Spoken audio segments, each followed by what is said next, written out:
سوات میں سردیوں کی شدت میں اضافہ ہو گیا ہے۔ پہاڑوں نے سفید چادر اوڑھ لی ہے۔ ملکی اور غیر ملکی سیاحوں نے جنت نظیر وادی کا حسن دیکھنے پہنچ گئے۔ سوات کے ٹھنڈے موسم کا احوال جانتے ہیں نمائندہ روز نیوز غفران اللہ سے۔ جی غفران اللہ، آگاہ کیجیے گا۔ جی بالکل، اس وقت میں موجود ہوں سوات میں پہاڑ کی ایک چوٹی پر، جس سے سوات کی بہت سی آبادی نظر آ رہی ہے۔ یقیناً قدرت نے اس خطے اور وادی کو انتہائی خوبصورتی سے نوازا ہے، اور یہی وجہ ہے کہ جب بھی یہاں پر پہاڑ برف کی سفید چادر اوڑھ لیتی ہے تو سیاح بھی دنیا بھر سے اس خوبصورت وادیوں کا لطف اٹھانے کے لیے یہاں پر پہنچ جاتے ہیں۔ بھی سوات کے بہت سے پہاڑ برف سے ڈھکے پڑے جو سیاحوں کے لیے توجہ کا مرکز ہے۔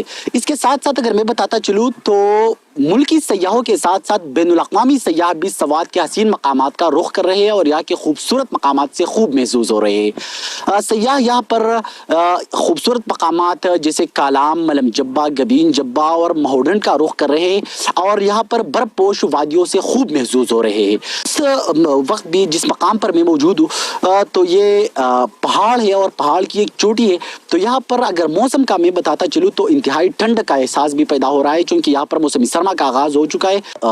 ٹھنڈی ٹھنڈی ہوائیں بھی چل رہی ہے جس نے سردی کی شدت میں بھی کافی اضافہ کر دیا ہے۔ سوات کی خوبصورتی کا ایک اور راز یہ بھی ہے کہ یہاں پر ہمارے کیمرہ مین اگر آپ کو دکھا سکے تو پہاڑ ہی پہاڑ اور گرینری ہی گرینری، یعنی سرسبز ماحول ہے جس نے یہاں کے ماحول کو اور بھی سازگار بنا دیا ہے، جس سے سیاحوں کے لیے ایک سحر انگیز ماحول بھی پیدا ہوتا ہے۔ جی بہت بہت شکریہ غفران اللہ اپڈیٹ کرنے کے لیے۔